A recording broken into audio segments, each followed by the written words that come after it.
Bonjour, je m'appelle Isabelle, je suis archéologue et je vous invite à découvrir l'histoire exceptionnelle et méconnue du château dans lequel est installé le Musée d'archéologie nationale depuis 153 ans. Pour découvrir cette histoire, nous allons rencontrer David, qui est responsable du service du développement culturel et des publics du musée. Bonjour David, merci beaucoup de m'accueillir au Musée d'archéologie nationale. Ce lieu est superbe, j'imagine que ça doit être très agréable de travailler dans un tel cadre. Bonjour Isabelle, oui, c'est en effet très agréable et c'est aussi un grand privilège parce que c'est un musée archéologique qui présente des collections exceptionnelles et uniques au monde. Et en plus, c'est un haut lieu de l'histoire de la France. J'imagine que nous sommes dans la cour d'un château ? Exactement, on est dans la cour d'un château et la cour du musée et notamment on est à l'emplacement exact de la première résidence royale à Saint-Germain-en-Laye, construite en 1122 par Louis VI le Grand. Et tu sais à quoi ressemblait cette première résidence ? Alors on en a une petite idée d'après les textes. Il s'agissait d'une grande masure, d'un grand bâtiment qui avait une cave. Alors le bâtiment a aujourd'hui disparu, mais la cave est encore sous nos pieds. Et il y avait aussi une tour carrée que l'on peut voir lorsqu'on arrive au musée sur la gauche.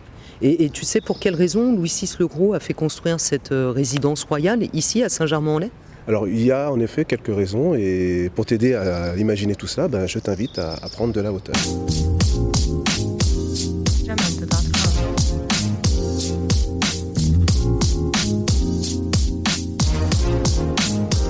La vue est impressionnante. Oui, c'est vrai que la vue est impressionnante. On est au sommet du château. Et je profite de cette occasion pour t'expliquer les raisons pour lesquelles Louis VI le Gros a décidé d'implanter une première résidence royale à Saint-Germain-en-Laye. Tout d'abord, à vol d'oiseau, on est à 15 km de Paris. Pour une résidence royale, c'est important d'être près de la capitale. Deuxièmement, à l'époque de la Révolution, on a appelé la ville de Saint-Germain-en-Laye la montagne du bon air. C'est un lieu où il a toujours fait bon et c'était beaucoup plus simple par rapport à l'air asphyxié de Paris.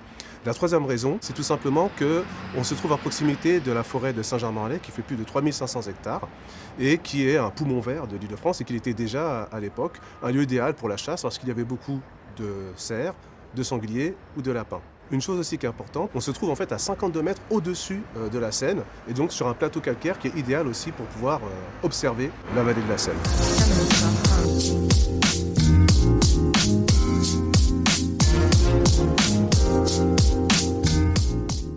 Comment sommes-nous passés de cette petite résidence à ce somptueux château ? Plusieurs rois et reines de France sont nés, ont vécu et se sont mariés dans cette résidence royale. Et par conséquent, plusieurs d'entre eux ont eu l'occasion de modifier d'un point de vue architectural ce château. L'un d'entre eux, par exemple, Saint-Louis, a décidé de faire construire une chapelle. Cette chapelle est l'une des premières chapelles de type gothique rayonnant. Il a rajouté aussi au bâtiment initial du premier château une extension. Et il a fait construire un mur de fortification tout autour de ces trois éléments, à savoir la tour carrée, qui était toujours présente, la chapelle, qui était nouvelle, et les bâtiments au centre de la cour. Et cette forme, on peut la retrouver aujourd'hui dans la forme à 5 côtés de la cour, qui est pentagonale.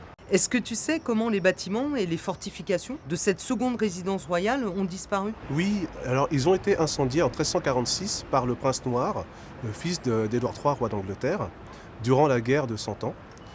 Qui opposait l'Angleterre à la France.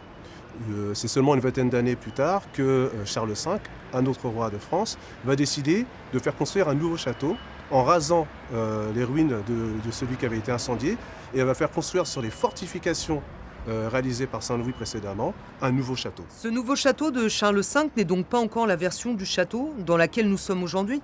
Il y a encore beaucoup de versions avant l'actuelle ? Oui, il y en a plusieurs, et notamment celle de François Ier. Elle est intéressante parce que ce château qu'il avait fait réaliser durant la Renaissance est à l'image de celui qu'on connaît aujourd'hui. Il va vivre ici après Charles V et il va même se marier en 1514 dans la chapelle dont on a parlé tout à l'heure. Et il va faire construire un nouveau château en reprenant les fondations du château précédemment construit par Charles V. Après, son fils va construire un autre château, ce qu'on avait appelé le Château Neuf, qui est lui réalisé à peu près une centaine de mètres d'ici, et qui est un château un peu de détente et de loisirs, qui n'a rien à voir avec l'image qu'on se fait des châteaux classiques, des châteaux forts. C'est un peu une innovation à l'époque. L'important n'est plus forcément la forêt, mais aussi la distraction et le loisir. J'ai entendu dire que Louis XIV avait vécu ici aussi, est-ce que c'est vrai ? Oui, c'est vrai que le nom de Louis XIV est de façon classique et à juste titre associé au château de Versailles. Mais il faut savoir que Louis XIV est né à Saint-Germain-en-Laye, dans le château neuf dont je parlais tout à l'heure, en 1638, et qu'il a passé plus de temps en fait de sa vie à Saint-Germain-en-Laye qu'à Versailles. Il va vivre de 1660 à 1682 dans le château dans lequel on se trouve, donc dans le château vieux. Il va demander à André Le Nôtre de dessiner un domaine. On peut même dire d'ailleurs que André Le Nôtre va un peu utiliser le château de Saint-Germain et son jardin à la française comme un peu un prototype pour le château de Versailles. D'autres rois et reines de France ont vécu ici ? Non. La fin de l'épopée royale du château de Saint-Germain-en-Laye s'achève avec le départ pour Versailles en 1682, le départ de Louis XIV. Et que devient le château après ? Le château neuf est progressivement abandonné et il est même détruit un petit peu avant la Révolution française. Le château vieux, lui aussi, est d'une certaine façon abandonné, mais une dizaine d'années après le départ de Louis XIV et donc de la cour, son cousin, Jacques II, le roi d'Angleterre, va subir un exil. Et il va se retrouver ici, à Saint-Germain-en-Laye, accueilli par son cousin Louis XIV. À partir de 1800, le château va être encore utilisé, notamment sous Napoléon Ier, qui va en faire une école de cavalerie. Peu de temps après, ça va être une prison et encore un pénitencier pour officiers. Et cela jusqu'à l'année 1855. C'est donc à ce moment-là que le château est transformé en musée ? En fait, il y a une histoire un peu singulière par rapport à la transformation de ce château en musée. Et elle est en partie due à la rencontre de Napoléon III et de Victoria, la reine d'Angleterre, qui, à l'occasion de l'exposition universelle de 1855, a été invitée par Napoléon III.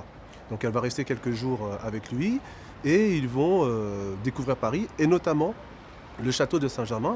Et à l'occasion de cette visite, Napoléon III, qui était un féru d'archéologie, une discipline qui était en train de naître, va décider de faire de ce château un musée. Et c'est ainsi que le musée gallo-romain va voir le jour en 1867. Et après que ce château ait été transformé en musée, est-ce qu'il a encore été utilisé par les politiques ? Après la transformation du château en musée, il a continué, parce qu'il avait un poids historique assez fort, d'être un lieu stratégique, diplomatique important. Le 10 septembre 1919 a été signé dans la salle de la mosaïque du musée le traité de Saint-Germain-en-Laye qui met fin officiellement à la Première Guerre mondiale. Merci beaucoup David de m'avoir raconté cette histoire incroyable et extraordinaire du château et du musée d'archéologie nationale. À très bientôt. Jamendo.com